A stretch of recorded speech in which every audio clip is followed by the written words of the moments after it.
Bolehkah orang tua berwasiat untuk anaknya? Jawabannya tidak sah, kecuali ahli waris lain setuju. Masih bingung? Bismillahirrahmanirrahim. Faslun. Wa tajuzul wasiyatu bil ma'lumi wal majhuli wal mawjudi wal ma'dumi. Wasiat itu sah dilakukan baik terhadap sesuatu yang jelas maupun yang belum jelas, terhadap sesuatu yang sudah ada maupun yang belum ada. Wa hiya minats tsulusi. Dan wasiat itu hukumnya hanya berlaku dari batas sepertiga harta. Fa in zada waqafa ala ijaratil warathati. Apabila wasiat itu melebihi sepertiga, maka pelaksanaannya bergantung pada izin para ahli waris. Wala tajuzul wasiyatu liwarithin. Dan tidak sah wasiat kepada ahli waris illa an yujizaha baqil warathati, kecuali jika disetujui oleh para ahli waris yang lain. Wa tasihhul wasiyatu min kulli balighin aqilin. Dan wasiat sah dari setiap orang yang sudah baligh dan berakal. Likullil mutamallikin wa fi sabilillahi ta'ala. Wasiat sah untuk siapa saja yang berhak memiliki harta dan juga untuk kepentingan jalan Allah Ta'ala. Wa tasihhul wasiyatu ila man ijtama'at fihi khamsu khisalin. Dan sah wasiat yang ditujukan kepada orang yang memiliki 5 syarat: al-islamu wal bulughu wal aqlu wal hurriyatu wal amanatu, yaitu Islam, baligh, berakal, merdeka, dan amanah.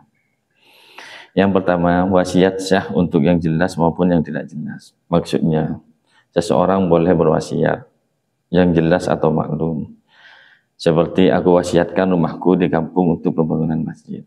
Dan yang tidak jelas atau majhul, seperti wasiatkan sebagian hartaku untuk anak yatim, meski belum ditentukan anak yatim yang mana, tapi bisa dilaksanakan nanti. Yang sudah ada atau wujud, seperti aku wasiatkan sawahku untuk fakir miskin. Yang belum ada atau ma'dum, seperti aku wasiatkan hasil panen tahun depan untuk pesantren. Yang kedua, batas maksimal wasiat adalah sepertiga harta.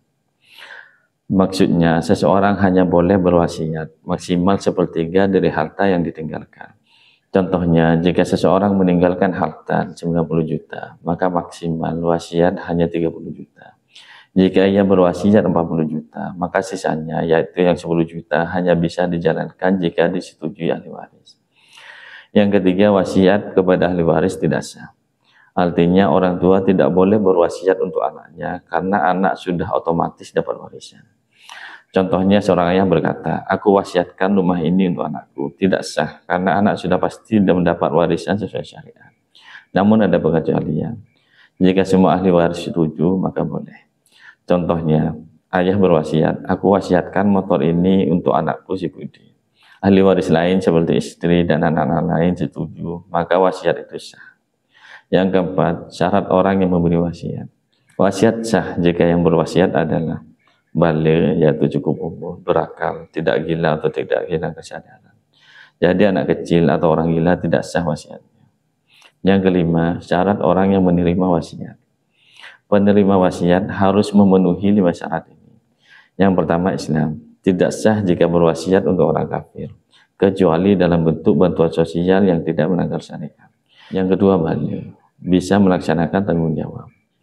Yang ketiga, berakal, bisa mengelola harta dengan benar.